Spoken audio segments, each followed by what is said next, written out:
चलो स्टार्ट करें अपने यस तो hi guys and welcome to this lecture of corporate restructuring insolvency liquidation and winding up. This is Vaibhav Chitlangia एंड हम लोग अपने लेक्चर्स में आ गए एक बार फिर से। ठीक है, तो अभी हम लोग कौन सा पार्ट देख रहे हैं? Part 2 insolvency. उसमें कौन सा एक्ट देख रहे हैं हम लोग? Insolvency and bankruptcy code 2016। ठीक है, तो हम लोग सबको पता है सब्जेक्ट क्या है, क्या डिफरेंस है, कितने पार्ट से हम लोग कैसे पढ़ने वाले, वो सब चीज हम लोग को पता है। हम लोग ने स्टार्ट कर दिया था इस पार्ट को पढ़ना जिसमें हम लोग ने पहले देखा कॉन्सेप्ट ऑफ इंसॉल्वेंसी। ठीक है, इंसॉल्वेंसी का कॉन्सेप्ट देखा, हम लोगों ने देखा इंसॉल्वेंट क्या होता है, बैंकरप्ट क्या होता है, दोनों में क्या डिफरेंस होता है। अगर इंसॉल्वेंसी रिजॉल्व नहीं रहे तो वो बैंकरप्सी बन जाता है for individuals and firms and वो लिक्विडेशन हो जाता है फॉर कंपनीज। ठीक है, insolvency is a state, bankruptcy is the legal status. Bankruptcy is the legal status जो आपको कोर्ट से मिलता है, ये हम लोगों ने देखा था। फिर हम लोग देखा था कि फिर हम लोग आईबीसी के बारे में ही बात करते हैं स्पेसिफिकली कि आईबीसी क्या ऐसा पहला लॉ है जो इंसॉल्वेंसी में इंडिया में इंसॉल्वेंसी के लिए बना है? नहीं, 1800 से लॉज बनते आ रहे। 1800 में कॉम्प्रिहेंसिव लॉ नहीं आया था, 2 सेक्शंस आए थे, बट वैसे ही बूंद बूंद से सागर बनता है, वैसे ही धीरे धीरे करके लॉज बनते आए। हम लोग देखा 2016 में फिर आया bank insolvency and bankruptcy code. Insolvency and bankruptcy code का फुल टाइटल क्या है? Long title, an act to consolidate and amend laws relating to reorganization and insolvency resolution of corporate persons, partnership firms and individuals in a time bound manner। ठीक है, हम लोग देखा ये केवल एक सेंटेंस नहीं है, ये एक सेंटेंस में हम लोग ने पूरे कोड का जो एसेंस है वो बता दिया। और उसका सबसे मोस्ट इंपॉर्टेंट पार्ट क्या है? Time bound manner. ये टाइम बाउंड मैनर इतना ज्यादा इंपॉर्टेंट है, हम लोग जब चैप्टर 2 में जाएंगे अपना, जब हम लोग पूरा सीआईआरपी देख रहे होंगे द होल प्रोसेस, तब हम लोग को समझ आएगा। हम लोग सेक्शन 12 के बारे में बात करेंगे जहां पे वो पूरे टाइम बाउंड मैनर के बारे में बात किया गया। उस समय हम लोग थोड़ा देर डिस्कशन में ये भी बात करेंगे कि कैसे सीका के जो 2 लूप होल्स थे उनको कौन से 2 सेक्शंस में हम लोग ने यहाँ पे ठीक किया है। एक उसमें से होता है टाइम बाउंड मैनर वाला चीज, राइट। उसके बाद हम लोग देखा गवर्नमेंट कमेटी, तो हमने देखा बहुत सारी कमिटीज बनी। सबसे पहले तिवारी कमेटी बनी, जिसके बाद कौन आया? तिवारी कमेटी की रिपोर्ट के बाद सीका 1985। फिर आया नरसिम्हा कमेटी 1, उससे आरडीडीबीएफआई एक्ट 1993। उसके बाद आया नरसिम्हा कमेटी 2, उससे क्या आया? SARFAESI act 2002। उसके बाद इरादी कमेटी ने क्या बोला? एनसीएलटी बनाओ। उसके बाद जे ईरानी कमेटी, उसने क्या बोला? Companies act 2013। एंड लास्ट में आया बैंक्रप्सी लॉ रिफॉर्म्स कमेटी, उससे क्या बना? IBC 2016। Who was the chairman of this committee? टीके विश्वनाथन। ठीक है, फिर हमने देखा क्यों नए लॉस चाहिए थे, तो 4 ही पॉइंट्स थे। पहला, बहुत सारे लॉस थे जिसकी वजह से ओवरलैपिंग हो रहा था एंड कॉन्ट्रडिक्शन हो रहा था। सेकेंड, बहुत सारे फोरा थे, फोरम का प्लूरल होता है फोरा, बहुत सारे फोरा थे जैसे डीआरटी, एनसीएलटी, हाईकोर्ट, बीआईएफआर, तो बहुत हौच पौच हो रहा था सब चीज। तो वी वांटेड कि एक स्पेसिफाइड एक ही फोरम हो जिसमें हम लोग जाए, तो फोरा बहुत सारे थे। उसके बाद टाइम बहुत ज्यादा लग रहा था, टाइम का कोई हिसाब किताब ही नहीं था। And the last is individuals के लिए हम लोग 100 साल पुराना एक्ट यूज कर रहे थे जो आज के लिए एकदम भी सफिशिएंट नहीं था। ठीक है, तो हम लोगों ने बोला कि नया लॉ लाना पड़ेगा। फिर हम लोगों ने देखा इंसॉल्वेंसी एंड बैंक्रप्सी को 2016 का इंट्रोडक्शन। ये 2016 में 28 को फाइनली एक्ट बना उस दिन, क्योंकि प्रेसिडेंट का असेंट मिला था हम लोग को, राइट। उसके बाद नोटिफाई कर दिया गया। इसका हम लोग ने ऑब्जेक्टिव्स देखा था, ऑब्जेक्टिव्स क्या होता है वो पूरा हम लोग ने कल डिस्कस कर लिया था, राइट। चलिए, और उसके बाद लास्ट हम लोग जो कल देखे थे वो था ऑर्गेनाइजेशन ऑफ द कोड। हम लोगों ने देखा कि इंसॉल्वेंसी एंड बैंक्रप्सी कोड को 5 पार्ट्स में डिवाइड किया गया। पार्ट 1 इज प्रिलिमिनरी, उसमें केवल 1, 2 एंड 3 है। Part 2 is corporates and एलएलपीज। तो इसके बाद हम कभी भी ये नहीं बोलेंगे कि कॉर्पोरेट्स एंड एलएलपीज के लिए ये होता है, हम डायरेक्टली बोलेंगे पार्ट 2 में ये होता है। ठीक है, तो आपको खुद से समझना है कि हम कॉर्पोरेट एंड एलएलपीज का बात कर रहे हैं। Part 3 is individuals and firms. ठीक है, तो इंडिविजुअल एंड फर्म्स का हमको बात करना होगा तो हम पार्ट 3 बोलेंगे, हम इंडिविजुअल्स एंड फर्म्स नहीं बोलने वाले। Part 4 is pillars of IBC and part 5 is miscellaneous. यहां तक हम लोग कल डिस्कस किए थे। अब आज हम लोग पार्ट 1 एंड पार्ट 4 डिस्कस करने वाले हैं। ठीक है, पार्ट 1 मतलब प्रिलिमिनरी की जो तीनों सेक्शंस है 1, 2, 3, उसमें से हम लोग 1 एंड 2 डिस्कस करेंगे, 3 हम लोग डेफिनेशन सब साथ में करेंगे, तो सारे डेफिनेशन साथ में देखेंगे, ठीक है। एंड उसके बाद हम लोग डायरेक्टली जाएंगे पार्ट 4 के ऊपर, जहां पे हम लोग पिलर्स ऑफ आईबीसी देखने वाले। हम पिलर्स हमेशा पहले इसलिए पढ़ाते हैं बिकॉज अगर आपको पता नहीं होगा कि एक इंसॉल्वेंसी प्रोफेशनल कौन होता है या उसका क्या काम होता है, तो आप वो प्रोसेस के दौरान समझ नहीं पाओगे कि वो क्या करना चाह रहा है, राइट। तो इट इज इंपॉर्टेंट कि हम लोग पहले से समझ जाए कि insolvency and bankruptcy board of India क्या है, इंसॉल्वेंसी प्रोफेशनल एजेंसी क्या होती है, इंसॉल्वेंसी प्रोफेशनल्स कौन होते हैं, इंफॉर्मेशन यूटिलिटी कौन होती है, एंड एडजुडिकेटिंग अथॉरिटीज कौन होते हैं, राइट। तो चलिए आज अपने स्टार्ट करते हैं पार्ट 1 के साथ। पार्ट 1 जो है वो प्रिलिमिनरी, उसमें 3 सेक्शन है, सेक्शन 1, सेक्शन 2 एंड सेक्शन 3, ठीक है। नाउ जनरल में डेफिनेशन कौन से सेक्शन में आता है, 2 में आता है, राइट। हम लोगों ने यहां डिस्कस किया ना कि इसमें डेफिनेशन सेक्शंस 3 में है, और ऐसा नहीं केवल 3 में डेफिनेशन दिए गए, 3, 5 एंड 79 सेक्शन 3 के definitions are applicable to the whole code, ठीक है। सेक्शन 5 के definitions are applicable to only part 2 and section 79 के definitions are applicable only to part 3, right. तो सेक्शन 3 में अगर हमारा डेफिनेशन है तो सेक्शन 1 में एंड सेक्शन 2 में क्या है। सेक्शन 1 ये बोलता है कि सेंट्रल गवर्नमेंट को पार है कि वो जब मन चाहे जितना पार्ट चाहे उतना नोटिफाई कर सकता है, ठीक है। तो हम लोग जनरली क्या सोचते हैं कि पूरा एक्ट एक बार में नोटिफाई होना चाहिए, राइट। यहां पे वो चीज पॉसिबल था नहीं इंसॉल्वेंसी एंड बैंक्रप्सी कोड में। क्यों? बिकॉज पार्ट 2 हम तुरंत नोटिफाई कर देते। पार्ट 2 में ऑलरेडी सीका चला आ रहा था, उसी के बेसिस पे हम लोगों ने इंसॉल्वेंसी एंड बैंक्रप्सी कोड बनाया, तो हमारे पास सारा इंफ्रास्ट्रक्चर, सारा सिस्टम सब चीज था, तो हम लोगों ने पार्ट 2 तो तुरंत नोटिफाई कर दिया। पार्ट 3 में बहुत प्रॉब्लम आने वाला था, ये बात उनको पहले से पता था। क्यों? Because part 3 that is individuals and firms के लिए ऐसा सिस्टम पहली बार लाया गया, ठीक है। तो जब आप इतना डिफरेंट सिस्टम पहली बार लाते हो तो you have to have proper infrastructure, proper system, proper awareness amongst the people. लोगों को भी तो आपको बताना जरूरी होगा ना। तो इनको पता था कि ये पार्ट 2 तुरंत इंप्लीमेंट कर सकते हैं, बट पार्ट 3 तुरंत इंप्लीमेंट नहीं कर सकते। तो इन्होंने गवर्नमेंट को पावर ही दे दिया कि आपको जब मन चाहे जो पार्ट आपको अप्लाई नोटिफाई करना है आप उसको नोटिफाई कर दो। स्पेसिफिकली सेक्शन 1 में ये पार्ट लिख के दिया गया, ठीक है। तो सेक्शन 1 में ये हुआ। सेक्शन 2, हाँ, ये सेक्शन 1 के तहत ही अभी part 1, part 2, part 4 and part 5 ये 4 पार्ट्स नोटिफाई हुए। पार्ट 3 आज तक नोटिफाई नहीं हुआ है, एकदम पार्ट 3 अभी तक नोटिफाई नहीं हुआ, इंडिविजुअल एंड फर्म्स वाला। इंडिविजुअल्स के लिए भी पहले वाला चल रहा है। सिंस मतलब we have a new act but still the new act has not been notified part 3 में। इसलिए आप जब अमेंडमेंट्स पढ़ेंगे ना हम लोग, आप देखना अमेंडमेंट्स भी पार्ट 3 में एक भी नहीं आया अभी तक, क्योंकि आप जब तक नोटिफाई नहीं करोगे तब तक आपको प्रॉब्लम्स नहीं समझ आएगा। प्रॉब्लम्स नहीं समझ आएगा तो आप अमेंडमेंट्स कहां से लेके आओगे? वो ऑन पेपर तो आ गया ना आपके पास एक कॉम्प्रिहेंसिव लॉ। फायदा नहीं हो रहा, हाँ फायदा नहीं हो रहा, वो सही बात है, फायदा नहीं हो रहा है। सब चीज पहले जैसे ही इंडिविजुअल्स के लिए वेरी डिफरेंट नहीं। इंडिविजुअल्स के लिए क्या होता है, इंडिविजुअल्स में ऐसा होता है कि लोग आपस में सेटलमेंट बहुत आराम से कर लेते हैं इंडिविजुअल्स के केस में, राइट। और कंपनीज के केस में वैसा हो नहीं पाता बिकॉज इतने सारे स्टेक होल्डर्स होते हैं कंपनीज में, you need to have a system. इसलिए सीका भी जब बना था तो केवल कंपनीज के लिए बना था, उस समय भी इंडिविजुअल्स के हमने कुछ नहीं लाया। अभी भी लाया बट उसको इंप्लीमेंट नहीं किया अभी तक।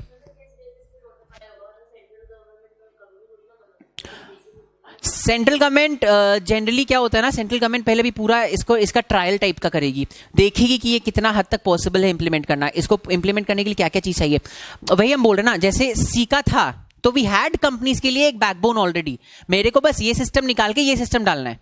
तो कंपनीज के लिए इट वाज वेरी इजी, तुरंत कर दो। एंड कंपनीज में होता क्या है, कंपनीज में there is always legal advisers उनके, तो कंपनीज लोग को पता होता है कि लॉ क्या चेंज हो रहा है। इंडिविजुअल्स के लिए बहुत डिफिकल्ट होता है।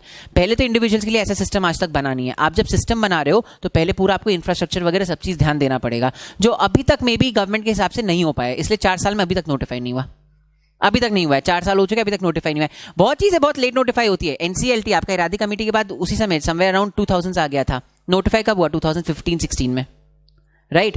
तो ये होता है। तो हम लोग को पता नहीं अभी इंसॉल्वेंसी एंड बैंक्रप्सी कोड का पार्ट 3 कब नोटिफाई होगा। द ओनली थिंग इज हम लोग को ये पता है कि नोटिफाई होने के बाद क्या होने वाला है, ठीक है। तो हम लोग पूरा पार्ट 3 पढ़ेंगे, ऐसा नहीं हम लोग पार्ट 3 पढ़ने वाले नहीं है। पार्ट 2 में हम लोग जैसे कंपनी का पूरा प्रोसेस पढ़ेंगे, वैसे ही पार्ट 3 में हम लोग इंडिविजुअल्स का पूरा प्रोसेस पढ़ेंगे, उसमें कोई डाउट ही नहीं है। द ओनली थिंग इज वो अभी आपको प्रैक्टिकल सिचुएशन कुछ नहीं मिलेगा उसका, बिकॉज वो प्रैक्टिकली इंप्लीमेंट ही नहीं किया गया। क्या? हाँ मतलब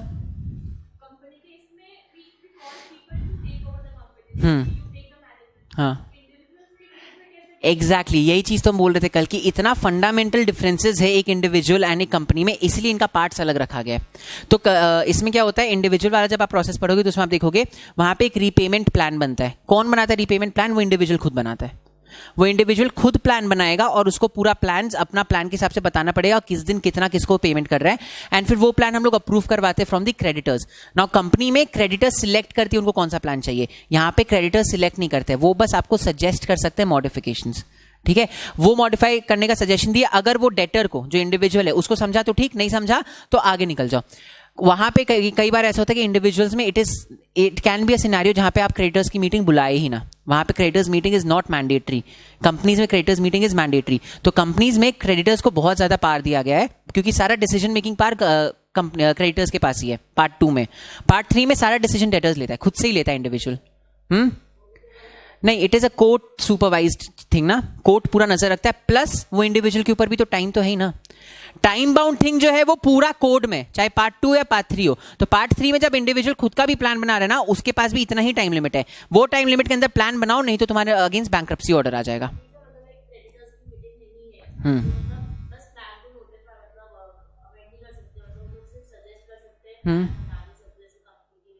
हाँ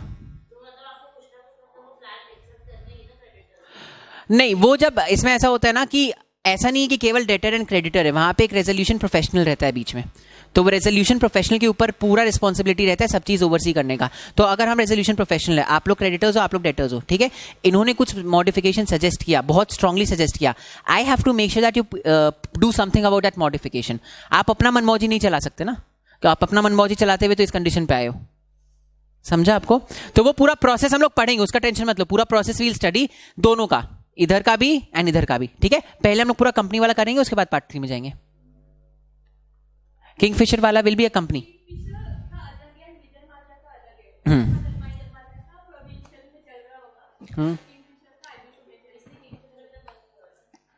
किंगफिशर का एक्चुअली विजय माल्या ने पर्सनली कोई लोन नहीं लिया था। बीच में भी विजय माल्या का एक स्टेटमेंट भी आया था कि जो भी फ्रॉड किया किंगफिशर ने किया, मैंने पर्सनली कोई फ्रॉड नहीं किया। हाँ, बैंकरप्ट डिक्लेयर कर दिया। हाँ, तो उसने कुछ पर्सनल लोन्स लिए होंगे जो उसने रिटर्न नहीं किए। वैसे उससे छोड़ो, जेट एयरवेज का देखो, अभी फिलहाल जेट एयरवेज का पार्ट 2 के अंदर प्रोसेस चल रहा है। आई हैव नॉट 15 तो कल ही था, आई हैव नो आइडिया, हम बीच में भी फॉलो नहीं किए थे उसका। हाँ, जेट एयरवेज का वो प्रोसेस चल रहा है, तो अगर जेट एयरवेज का वो प्रोसेस फेल कर जाता है तो jet Airways will be liquidated. तो वही एक्सटेंशन एक मिला होगा, डेफिनेटली एक्सटेंशन लिए होंगे लोग, एक्सटेंशन मिला भी होगा। अब वो एक्सटेंशन खत्म होते होते अगर जेट एयरवेज के पास कोई प्लान नहीं आता है, the company will be liquidated. तो वो हम लोग पूरा प्रोसेस पढ़ेंगे तो आपको समझ में आ जाएगा, दोनों प्रोसेस में समझ में आ जाएगा। दोनों प्रोसेस एकदम भी मतलब एक बस ये बैकबोन सेम है, बट बहुत डिफरेंसेस दोनों प्रोसेस में, बहुत ज्यादा डिफरेंसेस है। एंड वो डिफरेंसेस होने का एक ही रीजन है कि एक कंपनी एंड एक इंडिविजुअल में बहुत डिफरेंसेस होते हैं, दोनों में आप सेम चीज नहीं इंप्लीमेंट कर सकते। ठीक है, चलेगा? चलिए, तो सेक्शन 1 समझा आपको। सेक्शन 2 बोलता है कि ये code, insolvency and bankruptcy code, किस पे अप्लाई करेगा। ये बहुत इंटरेस्टिंग सेक्शन है इन द सेंस, देखिए हम लोग क्या पता है किस पे किसी कोड अप्लाई करता है?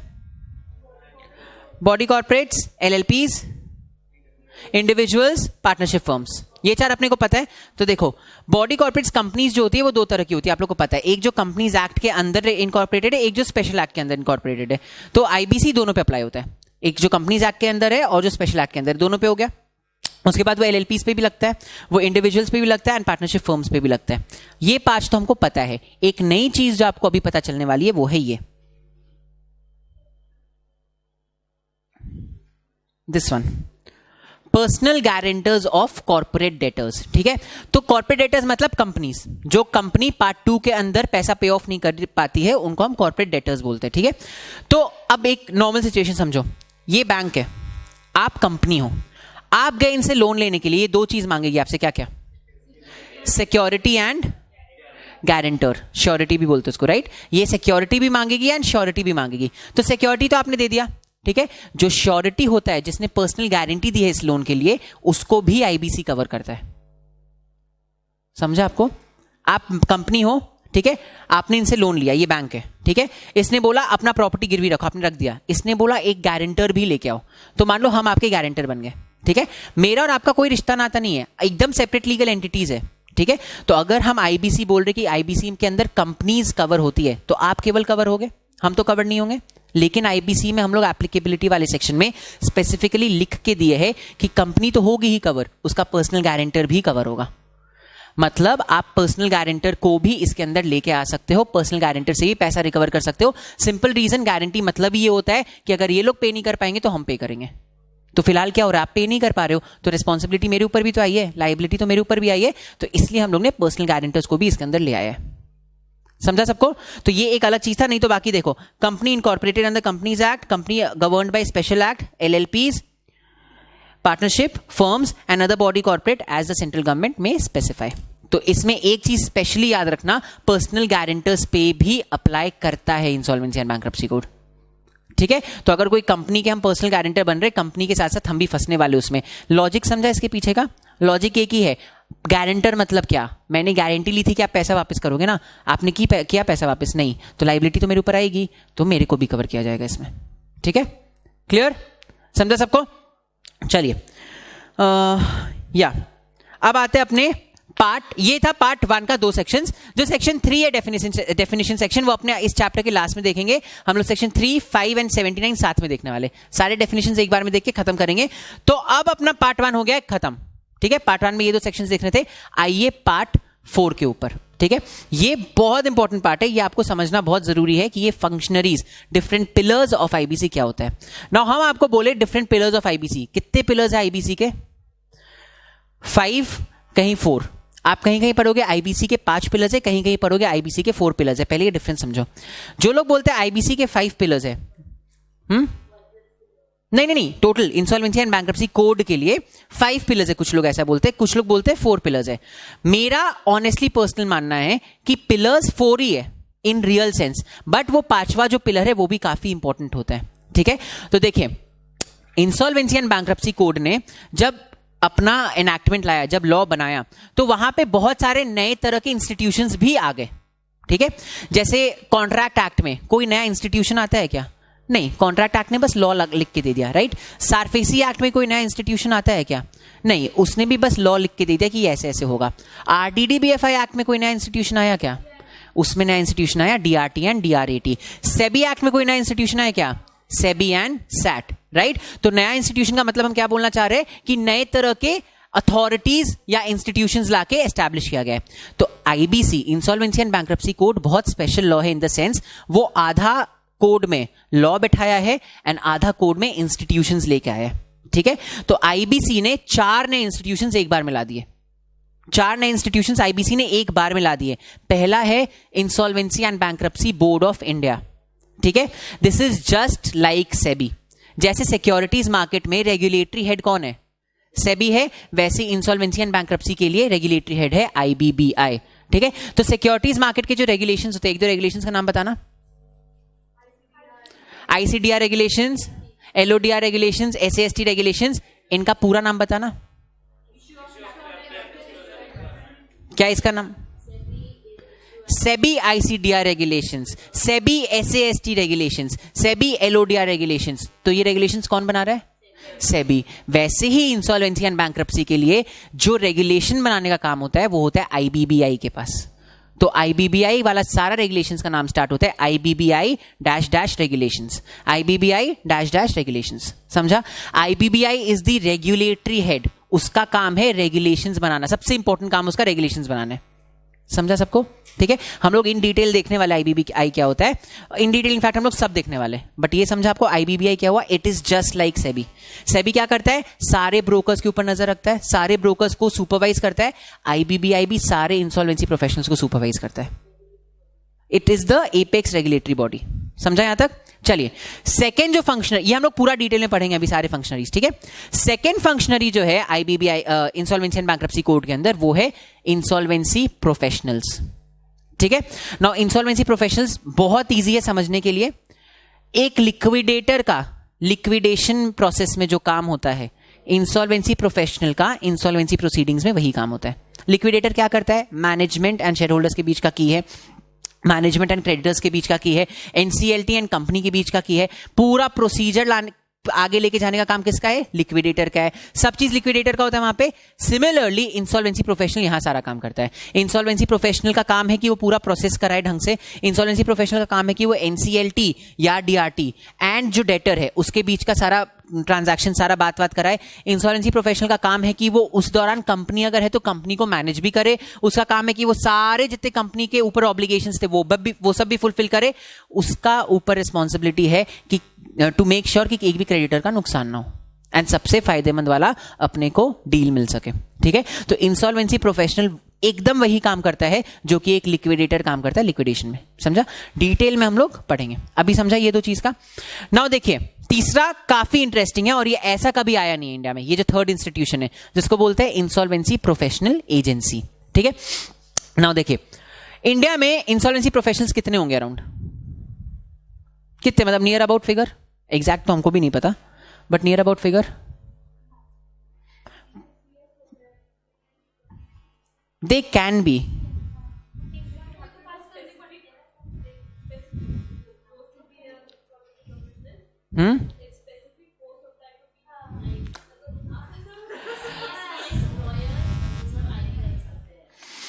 कितने नंबर वाइज पूछ रहे हैं, कितने होंगे अराउंड इंडिया में? हाँ, तो फिर भी एक नंबर 10,000, 5,000, 6,000, 10,000, 12,000 उतने अराउंड मिनिमम होंगे ही। चलो 10,000 एक राउंड फिगर लेके चलते हैं। ठीक है आपने। Now insolvency and bankruptcy board of India को आपने स्पेसिफिकली रिस्पॉन्सिबिलिटी दी है कि तुम हर एक इंसॉल्वेंसी प्रोफेशनल के ऊपर नजर रखोगे। नाउ सुनिए रिस्पॉन्सिबिलिटी क्यों दी गई है। इंसॉल्वेंसी प्रोफेशनल्स किस तरह की कंपनी के साथ डील करता है? जो इंसॉल्वेंट हो चुकी है, जो इंसॉल्वेंट हो चुकी है मतलब उसका दिवाला निकल चुका है ऑलरेडी, उसके पास एनीवे कोई पैसा नहीं है, तो वैसी कंपनीज बहुत सेंसिटिव होती है फाइनेंशियली। राइट, अब यार जेट एयरवेज फाइनेंशियली बहुत सेंसिटिव है। ठीक है, प्लस उसमें रिस्क फैक्टर बहुत हाई है, कितने लोगों का उसे पैसा फंसा हुआ है। राइट, अब वहां पे हम अगर किसी इंसान को, मतलब वहां के हम डायरेक्टर्स को हटा दिए, सब चीज हटा दिए, इंसॉल्वेंसी प्रोफेशनल को बैठा दिए, तुम मैनेज करो, तुम प्रोसीजर आगे लेके जाओ, तुम ही सब चीज करो। एक इंसान, एक नन्हा सा जान, इतना काम हम लोग उसको दे दिए। हाँ बेचारा, एक इंसान को हम बोले जेट एयरवेज का सारा काम करो तुम। राइट, उसके ऊपर इतना रिस्पॉन्सिबिलिटी आ गया, कहीं ना कहीं हो सकता है वो गड़बड़ कर सकता है। राइट, क्या हम ये रिस्क ले सकते हैं उसको गड़बड़ देने के लिए, करने देने के लिए? नहीं, because already the company is in shambles. Right, वो अगर थोड़ा सा भी कहीं गड़बड़ कर दे तो कंपनी तो पूरी चल जाएगी। तो इसीलिए बहुत जरूरी होता है इंसॉल्वेंसी प्रोफेशनल्स को रेगुलेट करना। समझा क्यों जरूरी रेगुलेट करना? नाउ रेगुलेटरी बॉडी कौन है? IBBI, insolvency and bankruptcy board of India. ठीक है, नाउ सोचो 10,000 इंसॉल्वेंसी प्रोफेशनल्स, क्या आईबीबीआई के पास यही काम है कि वो इंसॉल्वेंसी प्रोफेशनल्स को रेगुलेट करे? और अगर वो बैठ के एक एक इंसॉल्वेंसी प्रोफेशनल को रेगुलेट करने लग जाए तो वो बाकी काम कब करेगा? वो रेगुलेटरी हेड है, उसको बहुत कुछ देखना पड़ता है, उसको बहुत सारे रेगुलेशंस ले डाउन करने हैं, उसको बहुत सारा काम होता है। राइट, तो वो एक एक इंसॉल्वेंसी प्रोफेशनल के ऊपर नजर नहीं रख सकता, बट इंसॉल्वेंसी प्रोफेशनल के ऊपर नजर रखना जरूरी है। राइट, तो यहां पे बहुत क्रिएटिवली क्या किया गया, यहां पे बोला गया insolvency and bankruptcy board of India खुद से तो नजर नहीं रख पाएगी, बट उसको नजर रखना जरूरी भी है। तो हम क्या करेंगे, बीच में एक एजेंट टाइप के लोगों को ले आएंगे। तो हम लोगों ने क्या किया, इंसॉल्वेंसी प्रोफेशनल एजेंसी वाला कॉन्सेप्ट लाया। तो अब क्या होता है देखिए अब क्या हुआ, ये है आईबीबीआई। ठीक है, और यहां पे बहुत सारे इंसॉल्वेंसी प्रोफेशनल्स हैं, ये सारे इंसॉल्वेंसी प्रोफेशनल्स हैं। ठीक है, अब आईबीबीआई एक बार में इनके ऊपर नजर नहीं रख पा रहा था क्योंकि बहुत ज्यादा काम हो जाता। तो हमने क्या किया, ये सिस्टम हटा दिया। हमने किया आईबीबीआई, ठीक है, ये है अपने रेजोल्यूशन प्रोफेशनल सारे, आ जाएगा ये सारे रेजोल्यूशन प्रोफेशनल्स हैं। हम लोग ने क्या किया, आईबीबीआई को डायरेक्टली इनसे नहीं भिड़ा रहे, हम बीच में एक एजेंसी लेके आ गए जिसका नाम है आईपीए। ठीक है, आईपीए का एक ही काम है कि तुम इंसॉल्वेंसी प्रोफेशनल्स के ऊपर नजर रखो। तो आईपीए तो 10,000 20,000 सबके ऊपर नजर रख सकता है क्योंकि उसका एक ही काम है जिंदगी में। तो आईपीए इन सबके ऊपर नजर रखेगा। ठीक है, एंड आईबीबीआई केवल एक के ऊपर नजर रखेगा, that is insolvency professional agency. काम हल्का हो गया, सबके लिए विन विन सिचुएशन हो गया। समझा सबको ये? ठीक है, इंडिया में करेंटली 3 आईपीएज है, तो ये 1 2 एंड 3 3 आईपीएज है। तो इंसॉल्वेंसी प्रोफेशनल जो भी होता है उसका जिसका मन चाहे उस आईपीए के अंदर तुम जा सकते हो।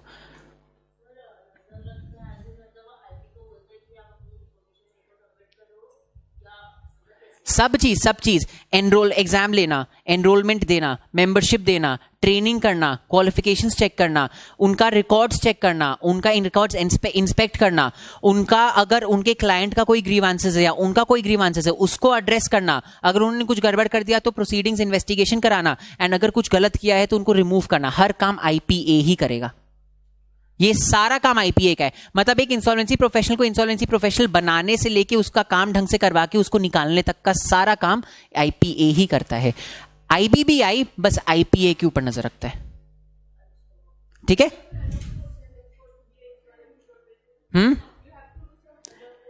There are lot of exams देने पड़ते हैं आईपीए का। हम लोग अभी डिस्कस करेंगे ना इन डिटेल। अभी आईपी का जब बात करेंगे इंसॉल्वेंसी प्रोफेशनल, तो दो फैक्टर्स होते हैं इंसॉल्वेंसी प्रोफेशनल बनने के लिए। First, you have to become a member of an IPA and get registered with the IBBI. जब आप मेंबर बनते हो तो आप ऐसे नहीं बनते हो, बहुत सारे क्वालिफिकेशंस होते हैं प्लस एग्जाम्स भी होते हैं। पैसे कितने मिलते हैं, पैसे कितने लगते हैं? मिलते तो बहुत है, पैसे बहुत मिलते हैं। हाँ, लीगल का ही बात कर रहे हैं हम, इलीगल तो पता नहीं कितने मिलेंगे। इलीगल पैसा लेना नहीं चाहिए वैसे। ठीक है, तो पैसे अच्छे खासे हैं, बट ठीक है, क्योंकि इसमें क्या होता है ना, जैसे लिक्विडेशन के दौरान लिक्विडेटर्स रेम्यूनरेशन सबसे पहले जाता है, वैसे ही इंसॉल्वेंसी रेजोल्यूशन के दौरान इंसॉल्वेंसी प्रोफेशनल का फी सबसे पहले जाता है। हाँ, अपने सेफ रहेंगे तो आगे आईपी बनना है तो बन सकते हो, कोई प्रॉब्लम नहीं है। ठीक है, तो नाउ देखो ये जो इंसॉल्वेंसी प्रोफेशनल्स है वो आंसरेबल है आईपीए को, आईपीए आंसरेबल होता है आईबीबीआई को। समझा? आईपीए का एक ही काम है इंसॉल्वेंसी प्रोफेशनल्स के ऊपर नजर रखना। ठीक है, तीन हो गए अपने, आईबीबीआई, आईपी, आईपीए। फोर्थ होता है information utility, very important and very smartly done by the drafters. Now सुनिए, इंसॉल्वेंसी एंड बैंक्रप्सी कोड में हम क्या करते हैं ना, आप कंपनी हो, ठीक है, आपका दिवाला निकल गया है, ठीक है, आप बोल रहे हो कि भाई हमारे पास पैसा नहीं है एकदम भी, ठीक है, तो बाहर के लोग, थर्ड पार्टीज जिनके पास बहुत रईस का पैसा है, मान लो ये लोग थर्ड पार्टीज है जिनके पास बहुत पैसा है फालतू का, आप बोल रहे हो कि आप लोग प्लीज आओ मेरे कंपनी में पैसा लगाओ। ठीक है, ये लोग बहुत अच्छे इंसान लोग हैं, कंपनी में पैसा लगा देंगे। फ्री का लगाएंगे क्या, बदले में कुछ चाहेंगे ना, बदले में आपको कंट्रोल देना पड़ेगा। ठीक है, नाउ अब एक चीज समझिए, आप लोग का कंपनी के ऊपर कंट्रोल है अभी, ठीक है, आपको पता है कि वो इंसान पैसा लगाएगा तो कंट्रोल उधर देना पड़ेगा। क्या आप कभी भी कंट्रोल देना चाहोगे अपने हाथ से? नहीं देना चाहोगे। ठीक है, अब उनके तरफ से सोचिए, आप पैसा लगाने वाले हो यहां पे, आप क्या बिना कुछ इंफॉर्मेशन लिए पैसा लगा दोगे? नहीं, you will want all the information, right. इस कंपनी का इंफॉर्मेशन किसके पास रहेगा? Internal information. कंपनी का इंटरनल इंफॉर्मेशन कंपनी के ही पास रहता है, वो कहीं बाहर नहीं रहता। आरओसी के पास जो इंफॉर्मेशन रहता है बहुत सुपरफिशियल रहता है, बहुत पब्लिक इंफॉर्मेशन है। कंपनी का इंटरनल इंफॉर्मेशन कंपनी के पास है। अब आप अगर आओगे और इनसे बोलोगे इंफॉर्मेशन दो कंपनी का, इनको पता है कि अगर हमने इंफॉर्मेशन दे दिया ये प्लान बना के हमारे पास आएगा और हमसे कंट्रोल लेके चल जाएगा। क्या आप कभी भी इंफॉर्मेशन दोगे? कंपनी कभी भी खुद से इंफॉर्मेशन नहीं देगी, क्योंकि कंपनी वाले डायरेक्टर्स को पता है कि वो इंफॉर्मेशन दे दिए तो उनका कंट्रोल चला जाएगा। बट ये इंफॉर्मेशन मिलना तो जरूरी है, उसके अलावा तो कोई भी, उसके बिना तो कोई भी नहीं आने वाला पैसा लगाने के लिए, राइट। सीका में इसलिए सबसे ज्यादा प्रॉब्लम होता था, लोग लालची होते हैं ना, मतलब डूबने के बाद भी पैसा किसका डूब रहा है? क्रेडिटर्स का डूब रहा है, डायरेक्टर्स का घंटा पैसा डूब रहा है। तो डायरेक्टर्स को तो अपना पैसा मिले ही जा रहा है, वो लोग क्यों अपना कंट्रोल देना चाहेंगे किसी को? वाइंड अप कहां लिखा हुआ है? वाइंड अप हो जाएगा, प्रोसीजर स्टार्ट हो गए तो ना, क्या चीज? देखो सीका में क्या होता था, सीका में डायरेक्टर्स ही रहते थे, चाहे कंपनी डूब रही है डायरेक्टर्स ही रहेंगे, उनको अपना पैसा मिलते ही जाएगा, राइट। और हम लोग फिर कई बार ऐसा होता है कि अगर हम लोग को वो भी करना है ना, कंपनी रिवाइव भी कराना है, तो हम ये चाहते हैं कि हम अक्रम टिक्रम लगा के अपना कंपनी रिवाइव कर ले, हमको किसी और को कंट्रोल नहीं देना। People are greedy, they never want to give up control, control कभी कोई वापस देना नहीं चाहता। ठीक है, तो वैसे तो इस वजह से बहुत डीले हो रहा था, और हमारा एसेंस क्या है? Time bound. हमें सब चीज टाइम बाउंड करना था, तो हमने क्या किया, हमने बोला भाड़ में जाओ कंपनी के डायरेक्टर्स, हम एक अलग से एजेंसी बना दे रहे जिनको बोलते हैं इंफॉर्मेशन यूटिलिटी। उनको आपकी कंपनी के बारे में इंफॉर्मेशन चाहिए ना, वो इंफॉर्मेशन यूटिलिटी से आके इंफॉर्मेशन लेंगे। ठीक है। इंफॉर्मेशन यूटिलिटी के पास सारा इंफॉर्मेशन रहता है कंपनी का। अब कोई भी थर्ड पार्टी को अगर वो कंपनी का इंफॉर्मेशन चाहिए, वो इंफॉर्मेशन यूटिलिटी से मांगेगा, कंपनी से नहीं मांगेगा। इंफॉर्मेशन यूटिलिटी के पास इंफॉर्मेशन कहां से आता है? सी, इंटरनल इंफॉर्मेशन कंपनी के पास ही रहेगी, वो इंफॉर्मेशन यूटिलिटी को क्यों लाके देगा अपने इंफॉर्मेशन? हम लोग ने कई सारे एक्ट्स में अमेंडमेंट्स ला दिए और बोला कि ये ट्रांजैक्शन है, अगर इसमें आपको ये ट्रांजैक्शन करने से आपको ये बेनिफिट हम देंगे। पहले ये रूल हुआ था कि अगर मान लो आपने अपना फाइनेंशियल रिपोर्ट सबमिट किया, अगर सबमिट नहीं किया तो आपको नुकसान होगा, ठीक है। हम लोग ने वहां पे एक और ऑब्लिगेशन डाल दिया, अगर आपने अपना फाइनेंशियल रिपोर्ट इंफॉर्मेशन यूटिलिटी के सामने जमा नहीं किया तो आपको ये टैक्स बेनिफिट नहीं मिलेगा, ठीक है। तो जो इंसेंटिव कंपनीज को मिलता था पहले, उस पे हम लोग ने एक कंडीशन डाल दिया कि ये जो इन्फॉर्मेशन है ये इन्फॉर्मेशन यूटिलिटी के साथ जमा करो, नहीं तो बेनिफिट हम नहीं देंगे। कंपनी सबको बेनिफिट चाहिए होती है, तो सब अब इन्फॉर्मेशन जमा करते हैं। हाँ हाँ, जैसे कि आप यहां पे देखोगे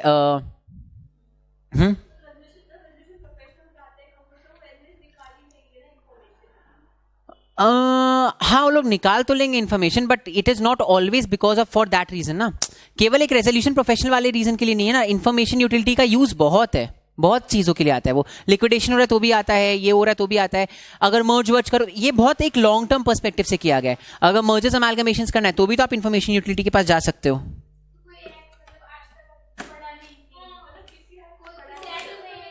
है, आप लोग अभी पढ़ोगे इसमें, 2017 में आया ये। हाँ हाँ, इंफॉर्मेशन यूटिलिटी आईबीसी से ही तो आया है, तो 2017 में इसके रेगुलेशंस आए थे। तो अभी हम लोग पढ़ेंगे, ये पूरे पोर्शन में आएगा, एक दो जगह आप देखोगे कैसे बोला गया है कि इंफॉर्मेशन यूटिलिटी के पास इंफॉर्मेशन देना, नहीं तो इंसेंटिव नहीं मिलेगा, ठीक है। इसीलिए कंपनीज वहां इंफॉर्मेशन देगी, एंड आगे जाके कभी भी किसी आउटसाइडर को इन्फॉर्मेशन अगर लीगली चाहिएगा तो इन्फॉर्मेशन यूटिलिटी से ले लेगा, सारे इन्फॉर्मेशन मिल जाएगा उसको। समझा इन्फॉर्मेशन यूटिलिटी का काम? नहीं, सेंसिटिव इन्फॉर्मेशन नहीं मांगते हम लोग, नहीं, सेंसिटिव इन्फॉर्मेशन नहीं मांग सकते। मतलब इन्फॉर्मेशन कौन सा मांगोगे उस पर भी तो एक वो रहता है ना, तो आप सेंसिटिव इन्फॉर्मेशन नहीं मांग सकते, ठीक है। समझा सबको? ठीक है, चलिए। एंड लास्ट जो अपना है, ये 4 हो गए अपने। लास्ट जो है वो है एडजुडिकेटिंग अथॉरिटी। नाउ हम बोले थे ना, कई लोग बोलते 5, कई लोग बोलते 4, तो ये 4 जो हम लोग पढ़े वो मेन 4 है। 5वां जो है वो एडजुडिकेटिंग अथॉरिटी है। नाउ आईबीसी के अंदर 2 एडजुडिकेटिंग अथॉरिटीज है, NCLT and DRT. NCLT for part 2, DRT for part 3, ठीक है। क्यों? एनसीएलटी के पास इंडिविजुअल्स और फर्म्स नहीं जा सकते, एंड कंपनी के लिए हम एनसीएलटी ही जाएंगे, राइट। तो पार्ट 2 के लिए एनसीएलटी है, पार्ट 3 के लिए डीआरटी है। हम पर्सनली हमेशा ये बात बोलते हैं कि adjudicating authority is not a real pillar, because ये आईबीसी के थ्रू नहीं आए, ये पहले से था आईबीसी में, हम लोग ने जस्ट इसको पास दे दिया। But again it is a pillar, because इसके बिना आप आईबीसी के अंदर के प्रोसीडिंग्स नहीं कर सकते। आपको एनसीएलटी डीआरटी जाना ही पड़ेगा, because just like liquidation is a court supervised process, right. Liquidation जब होता है तो कोर्ट सुपरविजन रखता है, this process is also court supervised. तो एनसीएलटी सुपरवाइज करती है पार्ट 2 के अंदर, डीआरटी सुपरवाइज करेगी पार्ट 3 के अंदर। समझा? तो ये एक पिलर है, इंपॉर्टेंट पिलर है, बट रियल सेंस में, टेक्निकल सेंस में ट्रू पिलर नहीं है। वाई? बिकॉज ये आईबीसी के अंदर से नहीं आया, इसको बस हम लोग ने आईबीसी में पास दे दिया। समझा सबको? ठीक है, तो ये है अपने 5 पिलर्स। अपने ये 5 पिलर्स के बारे में पढ़ने वाले अभी, ठीक है। चलिए, तो अभी स्टार्ट करते हैं अपने insolvency and bankruptcy board of India से, ठीक है। Insolvency and bankruptcy board of India is a body corporate having separate legal entity and perpetual succession, ठीक है। वो ऐसा कुछ नहीं, फर्म टाइप का कुछ नहीं है, एक स्पेशल लॉ से वो बन के आया है, जैसे आईसीएसआई, आईसीएआई, सेबी है, वैसे ही insolvency and bankruptcy board of India भी है, ठीक है। इस बोर्ड के कुछ मेंबर्स होते हैं, ठीक है। सेबी के भी कुछ मेंबर्स होते हैं ना, वैसे ही आईबीबीआई के भी कुछ मेंबर्स होते हैं। नाउ ये मेंबर्स कितने होते हैं, कौन कौन से होते हैं, ध्यान से सुनिएगा। टोटल 10 मेंबर्स होते हैं, याद रखिएगा, ठीक है। सबसे पहले सबसे ऊपर होता है चेयरपर्सन, सबसे ऊपर होता है चेयरपर्सन। चेयरमैन नहीं बोलेंगे, बिकॉज चेयरवुमन भी हो सकती है, तो चेयरपर्सन, जेंडर न्यूट्रल, ठीक है। उसके बाद एमसीए से ही नहीं, केवल एमसीए से आएगा बिकॉज कंपनी से रिलेटेड है, फाइनेंस मिनिस्ट्री से आएगा बिकॉज पैसों से रिलेटेड है, लॉ मिनिस्ट्री से आएगा बिकॉज लॉ से रिलेटेड है। तो ये तीनों मिनिस्ट्री के जॉइंट सेक्रेटरीज जो होते हैं वो एक्स ऑफिशियो यहां के मेंबर बन जाते हैं। एक्स ऑफिशियो मतलब बिकॉज वो वहां जॉइंट सेक्रेटरी है इसलिए वो यहां पे मेंबर है, because of that office they are members here. ठीक है, तो 4 मेंबर्स हो गए अपने. ऑल्सो बिकॉज हम लोग पैसों का बात करें तो कहां का रिप्रेजेंटेटिव रखना जरूरी है? आरबीआई का. आरबीआई का. ठीक है, तो ये 5 तो याद रहेगा अपने को. Chairperson, ministry of law, ministry of finance, ministry of corporate affairs and RBI. ठीक है, ये 5 लोग हुए. और इसके बाद additional 5 members central government appoint करेगा, जिसमें से मिनिमम 3 होल टाइम मेंबर्स होने चाहिए. ठीक है, तो टोटल 10 मेंबर्स होते हैं. 5 हम लोग ने स्पेसिफाई कर दिया कौन 5 होंगे, और बाकी 5 सेंट्रल गवर्नमेंट को बोला अपने हिसाब से करो, बस उनमें से 3 को, मिनिमम 3 को होल टाइम मेंबर रखना पड़ेगा. ठीक है, so this is the composition of the insolvency bankruptcy board of India. ठीक है, नाउ आईबीबीआई का के जो मेंबर्स है उनका टेन्योर वगैरह क्या होता है? उनका टेन्योर होता है 5 years का, up to the age of 65 years. Can they be reappointed? Yes, up to 65. तो अगर मान लो आप 53 years के एज में वहां पे मेंबर बन गए, 58 के हुए, आप वापस रीअपॉइंट हो सकते हो 63 तक, वापस रीअपॉइंट हो सकते हो 65 तक. ठीक है, मैक्सिमम 65 तक ही अपने जा सकते हैं. कहीं बार नहीं लगा हुआ है कि आप एक बार ही रीअपॉइंट हो सकते हो और 3 बार रीअपॉइंट हो सकते हो. केवल ये लिखा हुआ है you can be reappointed. Simple reason है बिकॉज आईबीबीआई का मेंबर बनने में आपका कोई पर्सनल गेन नहीं हो रहा है, या वहां पे बैठ के आप जनरल में अब्यूज नहीं कर सकते पोजीशन को. ऑडिटर्स के लिए हम लोग ने वो सिस्टम इसलिए रखा है because auditors can abuse, auditors can कुछ भी, वो लोग मतलब कुछ भी शायद टेढ़ा मेरा कोई इंसान कर सकता है, इसलिए हम लोगों ने एक सेफ गार्ड वहां पे रखा है. आईबीबीआई का मेंबर बनने में आपका पर्सनल अब्यूज कुछ हो ही नहीं सकता, राइट? इसलिए वहां पे हमने बोला आपको जब जितना मन चाहे उतना बार रीअपॉइंट किया जा सकता है. ठीक है, चलिए नाउ एक बार आप मेंबर बन गए मान लो, ठीक है, तो क्या आपको ऑफिस से निकाला जा सकता है या नहीं? 5 साल तक आप वहीं रहोगे? ऑफ कोर्स निकाला जा सकता है. कोई भी इंसान को हम परपेचुअली कहीं का मेंबर नहीं रहने दे सकते विदाउट एनी कंडीशन. ठीक है, तो 4 ग्राउंड्स है जिस पे आपको निकाल सकते हैं हम. ठीक है, सबसे पहला ग्राउंड बहुत इजी, बहुत सिंपल. हाँ, अगर आप अनडिस्चार्ज बैंकरप्ट हो, अब हम लोग बैंकरप्ट यूज करेंगे because legal term is bankrupt. अगर आप अनडिस्चार्ज बैंकरप्ट हो तो हम आपको मेंबर बनने नहीं देंगे. भाई तुमसे अपने फाइनेंसेस नहीं संभले, तुमसे अपना पैसा पे ऑफ नहीं हो रहा है, तुम चले पूरे कंट्री के लिए रूल्स बनाने के लिए, नहीं कर सकते. ठीक है, सो अगर आप अनडिस्चार्ज बैंकरप्ट हो गए तो बाय बाय टाटा, आप निकल जाइए. That is first. ठीक है, सेकंड, अगर आप अनडिस्चार्ज बैंकरप्ट नहीं हो, ऐसा कोई सीन नहीं है, बट आप मेंटली या फिजिकली इनकेपेबल हो गए हो. ठीक है, तो अगर आपको मान लो कोई तरह का मेंटल शॉक वॉक लग गया एंड आपका दिमागी हालत या वायरिंग खराब हो गया तो आपको निकाल दिया जाएगा. या फिर अगर आपको मान लो कोई ऐसा बीमारी होगी जिससे आप नहीं कंटिन्यू कर सकते, फॉर एग्जांपल पैरालिसिस, आप बेड रिडन हो गए हो, आप आ ही नहीं सकते ऑफिस, देन हम आपको नहीं कंटिन्यू कर सकते, then you will be removed as a member. ठीक है, so mentally and physically incapable हो गए अगर आप, तो you will be removed. Third,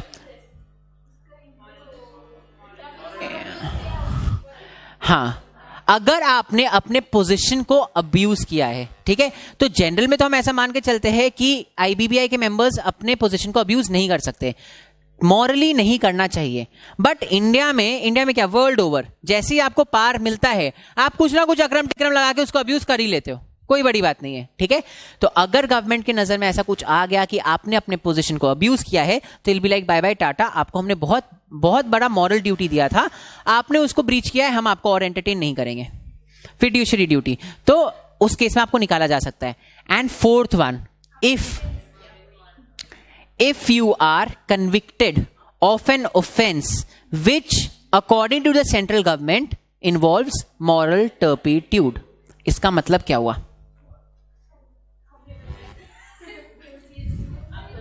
हाँ, इसीलिए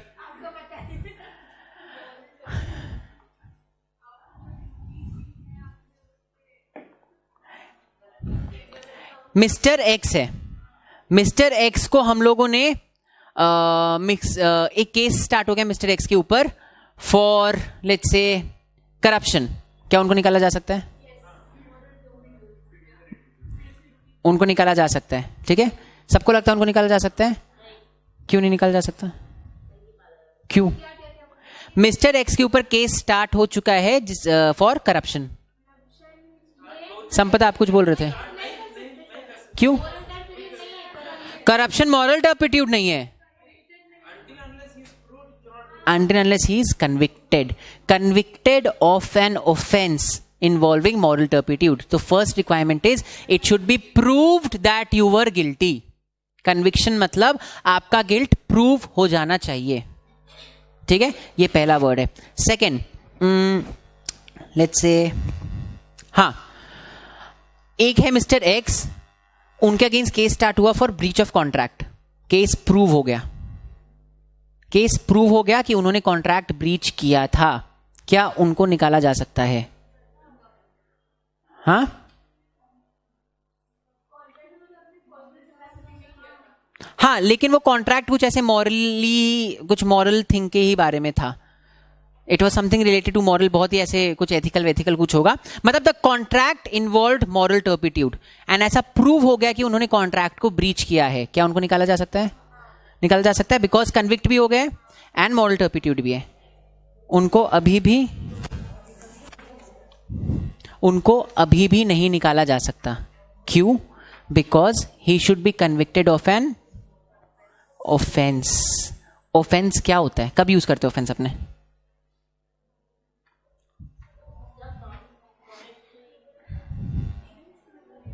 ऑफेंस यूज करते हैं जब क्रिमिनल मैटर आता है। Breach of contract is a civil matter, तो सिविल लॉ से रिलेटेड हम कभी भी कुछ भी कितना भी मॉरली हो जाए, अगर वो सिविल रॉन्ग है तो आप उसके लिए नहीं निकाल सकते, क्योंकि लॉ बहुत क्लियर है, convicted of an offence, offence is criminal only, वो सिविल नहीं होता, ठीक है। चलो, तो ये दो वर्ड समझा। Now third, mister X was a member of the IBBI, उनके ऊपर केस स्टार्ट हुआ फॉर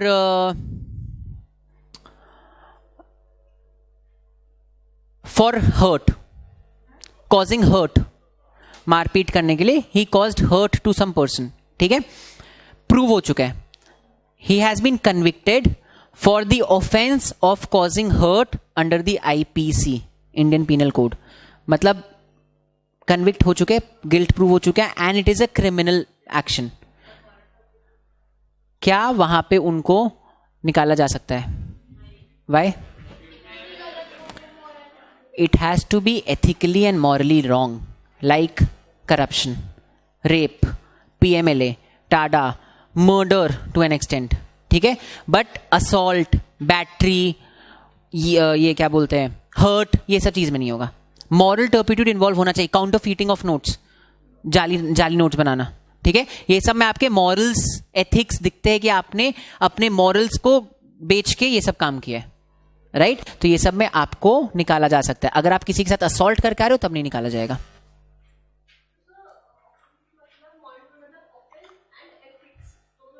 हाँ, ऑफेंस, अब ऑफेंस तो क्या, ऑफेंस इतने सारे IPC के अंदर, अब सारे ऑफेंस तो इतने बड़े बड़े नहीं होते ना, कुछ तो बहुत छोटे मोटे से होते हैं।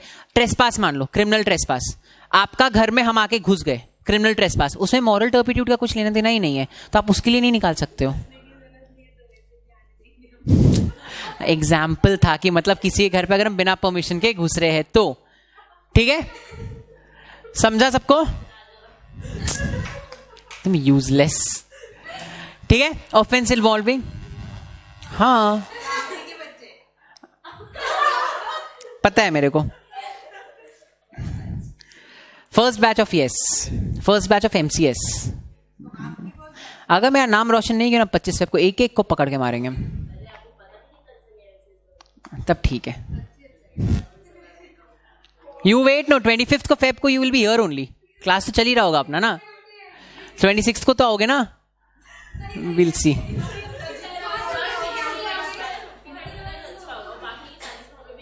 बाकी का 40 तो भगवान भरोसे, उसका तो कोई कुछ नहीं कर सकता, बट केस लॉ जो 50 मार्क्स के थे, हाँ 60 मार्क्स में 40-50 के बीच में आ जाना चाहिए, तो पेपर तो क्लियर होना चाहिए।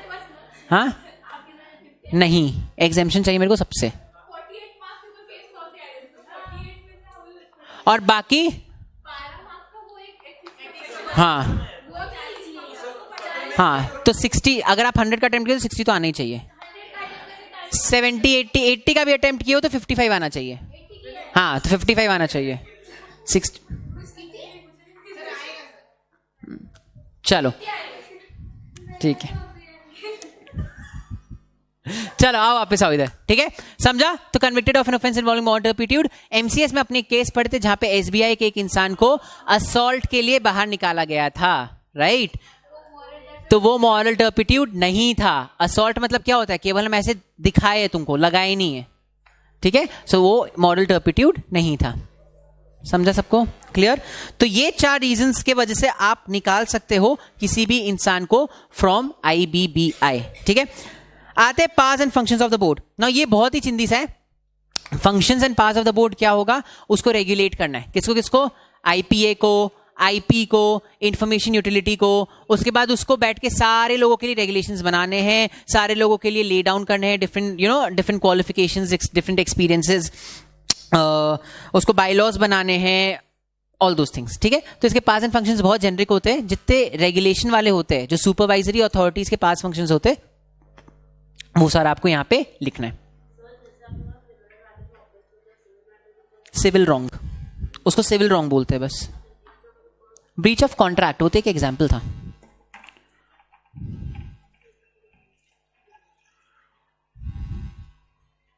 क्या? चलो यहां तक समझा आईबीबीआई का। आते अपने अगला इंसॉल्वेंसी प्रोफेशनल के ऊपर, ठीक है? नाउ आईबीबीआई क्लियर है ना पूरा? आईबीबीआई कौन होता है, क्या होता है, क्या काम है उसका? आते अपने इंसॉल्वेंसी प्रोफेशनल के ऊपर। बहुत इंपॉर्टेंट 2 चीज। इंसॉल्वेंसी प्रोफेशनल का डेफिनेशन। इंसॉल्वेंसी प्रोफेशनल का डेफिनेशन होता है, दे आर, यहां से देखो, अ class of regulated but private professionals having minimum standard of professional and ethical conduct, ठीक है? नाउ इस फ्रेज का मतलब बताओ। Regulated but private professionals.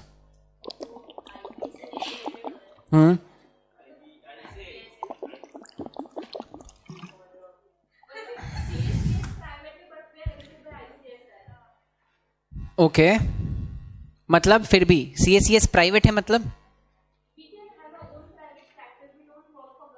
Exactly. So your profession is a private thing. आपका अपना प्राइवेट प्रैक्टिस है वो, बट वो फिर भी रेगुलेटेड रहेगा by the government, right? So this is a class of regulated but private professionals. आप रेगुलेटेड रहोगे बट आपका जो प्रैक्टिस है वो अभी भी प्राइवेट ही रहेगा, उस पर किसी कोई भी अपना नाक नहीं अड़ाएगा, लेकिन आपका ऊपर रेगुलेशन रहेगा प्रॉपर, ठीक है? रेजोल्यूशन प्रोफेशनल, कंपनी के क्रेडिटर्स, वो अभी पूरा प्रोसेस में पढ़ेंगे अपने, ठीक है? समझा? तो इंसॉल्वेंसी प्रोफेशनल जो होता है वो एक रेगुलेटेड इंसान होता है। व्हाई? बिकॉज उसको आईपीए रेगुलेट कर रहा है, इनडायरेक्टली उसको आईबीबीआई रेगुलेट कर रहा है, बट उसका जो प्रोफेशन होता है वो प्राइवेट होता है। आपको अपना प्रोफेशन कैसे कैरी आउट करना है, आपको अपना प्रैक्टिस कैरी आउट कैसे करना है, उस पर कोई इंसान कोई भी रोक टोक नहीं करेगा आपको, आप अपने हिसाब से कर सकते हो। समझा यहाँ पे?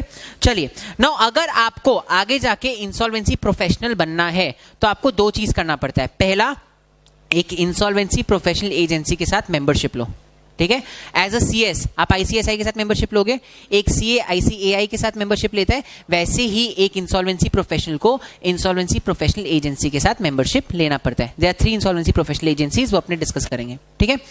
एक बार आपने मेंबरशिप ले लिया तो आपको उसके बाद बोर्ड के साथ रजिस्ट्रेशन लेना पड़ता है, आईबीबीआई के साथ। तो it's a 2-step process. First step is take a membership from any insolvency professional agency and then get registered with the board. समझा सबको? ठीक है? This is a 2-step process. Now क्या आप पहले बोर्ड के साथ रजिस्ट्रेशन ले सकते हो? मेंबरशिप लेने के पहले मेंबरशिप लेना जरूरी है, because the board needs to know कि आपके ऊपर कौन है, आप किसकी रेस्पॉन्सिबिलिटी हो, राइट? आप इंश्योरेंस प्रोफेशनल एजेंसी ए या बी या सी, किसकी रेस्पॉन्सिबिलिटी हो आप, वो बोर्ड को पता होना चाहिए। इसलिए बोर्ड आपको बाद में रजिस्ट्रेशन देगा। First is membership then registration. समझा? ठीक है, चलिए। नाउ रेगुलेटरी अथॉरिटी कौन है? आईबीबीआई। सिक्योरिटीज मार्केट में कौन है?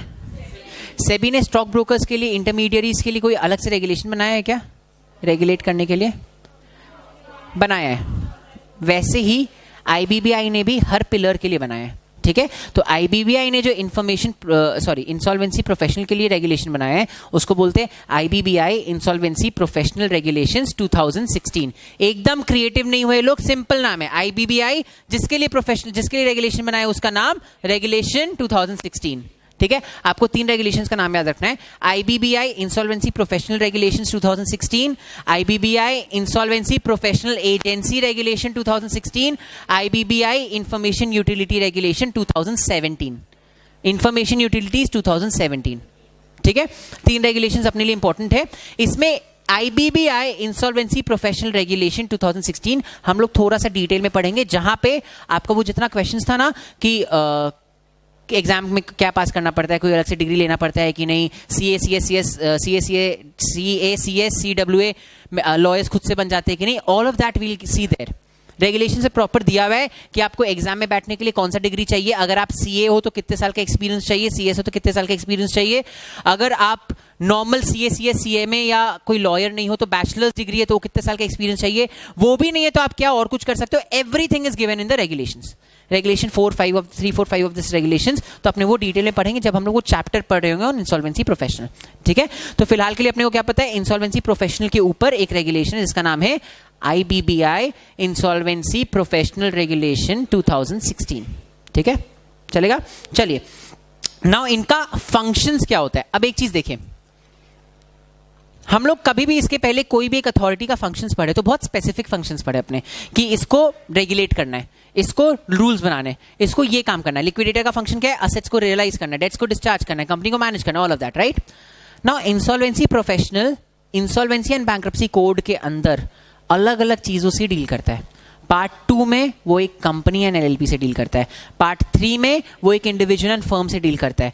अगर हम उसका फंक्शंस में ये लिख दे कि उसको असेट्स बेच के डेट्स रियलाइज करना है, राइट, वो पार्ट 3 के लिए एप्लीकेबल ही नहीं हो पाएगा, बिकॉज पार्ट 3 में आप असेट्स नहीं बेचते हो, डेटर खुद का असेट्स बेचता है, राइट। अगर हम ये लिख दे पार्ट 3 के हिसाब से कि तुमको डेटर को असिस्ट करना है in getting a repayment plan, तो वो पार्ट 2 पे अप्लाई नहीं हो पाएगा, बिकॉज पार्ट 2 में आप डेटर को असिस्ट नहीं करते हो, पार्ट 2 में आप पूरा प्रोसीजर फॉलो करते हो, राइट। तो हम लोग because of the peculiar situation, एक एकदम पेक्यूलियर सिचुएशन यहाँ पे इंसॉल्वेंसी प्रोफेशनल्स के लिए, इसलिए हम लोग ने उनका कोई भी पर्टिकुलर फंक्शंस एक एक करके नहीं लिखा है। हम लोग ने बहुत स्मार्टली क्या लिखा, अगर आप एक इंसॉल्वेंसी प्रोफेशनल हो तो आपका फंक्शंस क्या है। फर्स्ट, आपको एक रेजोल्यूशन प्रोफेशनल जैसे काम करना है अंदर पार्ट 2। हमने क्या लिख दिया, पार्ट 2 के अंदर रेजोल्यूशन प्रोफेशनल वाला काम करो, पार्ट 2 के अंदर लिक्विडेटर वाला काम करो, पार्ट 3 के अंदर रेजोल्यूशन प्रोफेशनल वाला काम करो, पार्ट 3 के अंदर बैंक्रप्सी प्रोसेस का काम करो, फ्रेश स्टार्ट प्रोसेस का काम करो। तो हम लोग ने क्या बोला, हम लोग ने एक एक फंक्शन आपके नहीं बताया, हमने बोल दिया ये प्रोसेस का काम करो, ये प्रोसेस का काम करो, ये प्रोसेस का काम करो। अब वो प्रोसेस के अंदर क्या काम करना है वो उस पर्टिकुलर पार्ट में अलग से लिख के दे दिया। समझा सबको? समझा? डेफिनेशन में या कहीं पे भी फंक्शंस में हम आपका डायरेक्टली ये लिख ही नहीं सकते थे कि आपको क्या एग्जैक्टली करना पड़ेगा। क्यों समझा? बिकॉज अगर हम इंडिविजुअल के पर्सपेक्टिव से लिखते तो कंपनी में नहीं हो पाता, कंपनी के पर्सपेक्टिव से लिखते तो इंडिविजुअल नहीं हो पाता। तो हमने क्या बोला, आप फ्रेश स्टार्ट ऑर्डर वाला मैटर में काम करो, this is for part 3। Individual insolvency resolution process वाला part 3। CIRP corporate insolvency resolution process part 2। Now individual अगर फेल कर जाता है तो क्या होगा, बैंकरप्ट, तो इंडिविजुअल बैंकरप्सी प्रोसेस पार्ट 3। और अगर कंपनी फेल कर जाती है तो liquidation, so liquidation of corporate debtor part 2। समझा आपको? ठीक है। फ्रेश स्टार्ट ऑर्डर क्या होता है, ये पार्ट 3 के अंदर एकदम शॉर्ट में बता रहे, उसको डिटेल में एक चैप्टर है उसके ऊपर पूरा। तो पार्ट 3 में अपने इंडिविजुअल का नॉर्मल रेजोल्यूशन इंसॉल्वेंसी रेजोल्यूशन करा सकते हैं। एक ऐसा पर्टिकुलर सेट ऑफ पीपल है जिनके लिए हम लोग ने फ्रेश स्टार्ट का सिस्टम रखा है। फ्रेश स्टार्ट मतलब आप आइए कोर्ट के पास, कोर्ट को बोलिए देखिए मेरा हालत बहुत खराब है, मेरा ये डेट्स है, मेरे पास एक भी पैसा नहीं है, एक भी एसेट नहीं, वगैरह वगैरह। कोर्ट बोलेगा ठीक है कोई बात नहीं, पैसा मत दो एक भी वापस, एंड आपके डेट्स को वेव ऑफ कर देगा। हम लोग में से कोई भी उसके लिए एलिजिबल नहीं है, खुश मत हो, कोई भी एलिजिबल नहीं है। उसका एलिजिबिलिटी क्राइटेरिया बहुत स्ट्रिक्ट बनाया गया है। आपका डेट 35,000 से कम नहीं होना चाहिए, आपका एनुअल इनकम 60,000 से कम नहीं होनी चाहिए, आपके एसेट्स 20,000 से, आपका डेट्स 35,000 से ज़्यादा नहीं होना चाहिए, आपका एनुअल इनकम 60,000 से ज़्यादा नहीं होना चाहिए, आपके एसेट्स 20,000 से ज़्यादा नहीं होना चाहिए, आपके पास घर नहीं होना चाहिए, ऑल ऑफ दैट। तो अपने पास जितने एसेट्स है सब मिला के अपने निकल जाते हैं। हाँ, आपके जो अपने, हाँ आपके पास डेट्स भी नहीं है, ठीक है। तो वो बहुत स्ट्रिक्ट लॉज है उसके, एंड वो बहुत कम सिचुएशन से करते हैं। क्या वो एक्चुअली एथिकली मॉरली सही है, लीगली सही है कि नहीं, वो अपने फ्रेश स्टार्ट प्रोसेस में डिस्कस करेंगे। क्यों? बिकॉज मान लो मेरे को इनको पैसा वापस करना था, ठीक है, हम गए कोर्ट के पास, बोले कि मेरे को पैसा नहीं देना है, कोर्ट बोला ठीक है पैसा मत दो, बट इनका तो राइट था ना पैसा लेने का मेरे से, तो कोर्ट ने बेमतलब का इनका राइट ब्रीच किया, तो is this morally correct, is it justified और not, all of that will discuss in that chapter. ठीक है, अभी इंट्रोडक्शन में आपको सारे चैप्टर्स का एक बस ओवरव्यू मिल जाएगा, डिटेल में विल डिस्कस देयर। ठीक है, तो फ्रेश स्टार्ट प्रोसेस, तो इंडिविजुअल्स के लिए 3 प्रोसेस होता है, फ्रेश स्टार्ट, नॉर्मल वाला जो प्रोसेस है वो, एंड बैंक्रप्सी प्रोसेस अगर सब खराब हो गया तो। ठीक है, कॉर्पोरेट्स के लिए भी 3 होता है, CIRP प्रोसेस, मतलब CIRP, लिक्विडेशन, एक होता है फास्ट ट्रैक CIRP जो आपके सिलेबस में नहीं है। ठीक है, बट वो भी अपने कभी एडिशनली बैठ के देख लेंगे, क्योंकि वो इंसॉल्वेंसी वाले सब्जेक्ट में तो आपको भी पता होना चाहिए। ठीक है, तो एक फास्ट ट्रैक CIRP अपने देख लेंगे बाद में क्या होता है। तो समझा यहां तक इनका काम क्या होता है। नाउ अगेन हम लोग ने इनके ऑब्लिगेशंस कुछ भी ऐसे नहीं लिखे स्पेसिफिकली, क्योंकि लिक्विडेटर का ऑब्लिगेशन अगेन क्या होगा, वो डिफरेंट होगा फ्रॉम इंडिविजुअल्स। इंडिविजुअल्स में ऑब्लिगेशंस लिखोगे तो वो कंपनी से डिफरेंट होगा। तो यहां पे भी हम लोग ने कोड ऑफ कॉन्डक्ट बना दिया, एंड कोड ऑफ कॉन्डक्ट से जनरल चीज कुछ हो ही नहीं सकता। ठीक है, कोड ऑफ कॉन्डक्ट में हम लोग ने क्या लिखा, you have to take reasonable care and due diligence. Of course he will take reasonable care, यार मतलब उसे लिखने का कोई बात नहीं था, बट सिंस हमें लिखना था तो हम लोगों ने लिख दिया। तो आपको reasonable care and due diligence लेना पड़ता है, आपको सारे रिक्वायरमेंट्स, टर्म्स एंड कंडीशंस जो कि आपके वाले एजेंसी ने अपने बायलॉज में लिखा था वो फॉलो करना पड़ेगा। सो अगर मान लो आप मेंबर हो एजेंसी बी के, तो एजेंसी बी का अपना बायलॉज होगा, उसमें जो जो लिखा हुआ है आपको वो फॉलो करना पड़ेगा। ठीक है, उसके बाद अगर आपका एजेंसी आके बोल रहा है कि मेरे को अपने रिकॉर्ड्स को इंस्पेक्ट करने दो, तो आपको वो चीज देना पड़ेगा। आपने पूछा था ना कि क्या एजेंसीज अपने अपने मेंबर्स का रिकॉर्ड्स चेक कर सकती है, इंस्पेक्ट कर सकती है, एजेंसीज के ऊपर ड्यूटी है ये करने का, इट इज मैंडेटरी। तो अगर आपसे एजेंसी मांग रहा है रिकॉर्ड्स तो आपको भी देना पड़ेगा, नहीं तो एजेंसी चेक कैसे करेगा, राइट। अगर आप अपना रिकॉर्ड्स इंस्पेक्ट करवाने से मना कर देते हो या अपना रिकॉर्ड्स देने से मना कर देते हो, it is a ground of removal from office, तो आपको फिर इंसॉल्वेंसी प्रोफेशनल के ऑफिस से निकाला जा सकता है। ठीक है, या आपका मेंबरशिप कैंसिल किया जा सकता है। तो this is a very serious ground जो आपको फॉलो करना पड़ता है।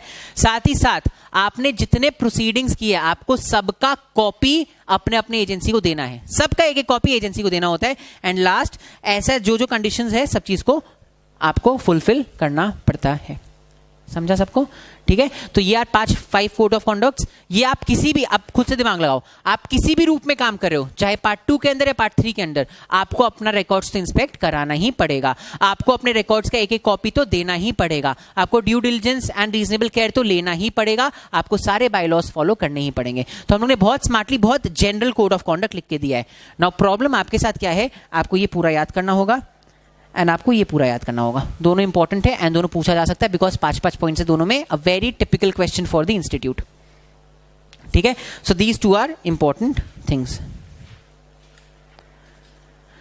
चलेगा यहां तक? चलिए, IPA onwards will see from tomorrow. ठीक है, कल अपने आईपीए ऑनवर्ड्स देखेंगे, आज यहीं पे अपने रुकते हैं। एक बार फटाक से रिवाइज कर लेते हैं आज हम लोग ने क्या क्या देखा। तो आज हम लोग स्टार्ट किए थे फ्रॉम द सेक्शंस। ठीक है, हम लोग देखा सेक्शन 1 क्या बोलता है, तो सेक्शन 1 बोलता है, हम लोग पार्ट 1 से एक्चुअली स्टार्ट किए थे, पार्ट 1 में सेक्शन 1, 2, 3 होता है। सेक्शन 1 बोलता है कि सेंट्रल गवर्नमेंट जब मन चाहे जो वाला पार्ट चाहे उसको एनफोर्स कर सकता है। सेक्शन 2 बोलता है कोड किस पे अप्लाई करेगा। तो हम लोग को company, LLP, individual and firms तो पता था। नया हम लोग ने क्या देखा, personal guarantors of companies only. ठीक है, इंडिविजुअल के पर्सनल गारंटर्स नहीं, पर्सनल गारंटर्स ऑफ कंपनीज। ठीक है, एप्लीकेबिलिटी देखा। सेक्शन 3 हम लोग डेफिनेशंस के साथ देखेंगे, तो वो एंड में देखेंगे। फिर हम लोग शिफ्ट कर गए थे सेक्शन पार्ट 4 के ऊपर।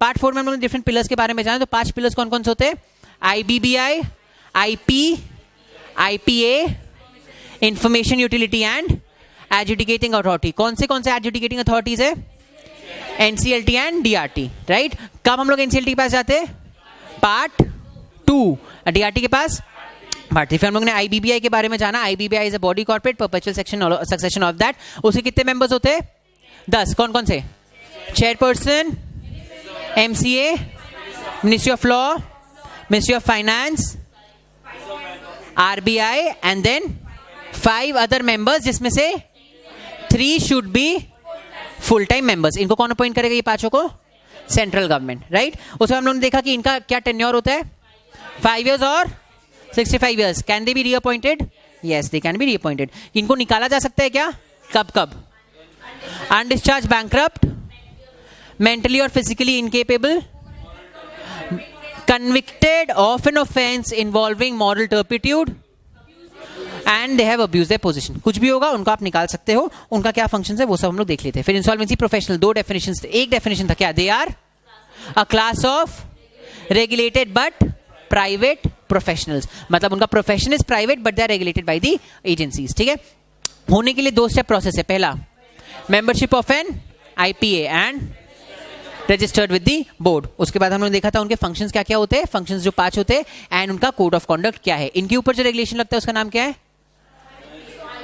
IBBI insolvency professional regulations 2016. Very good. चलिए, तो इसके बाद हम लोग इंसॉल्वेंसी प्रोफेशनल एजेंसीज ऑनवर्ड देखते हैं कल. आज हम लोग यही खत्म करते हैं अपना क्लास. तब तक के लिए हंसते रहिए, खुश रहिए. धन्यवाद.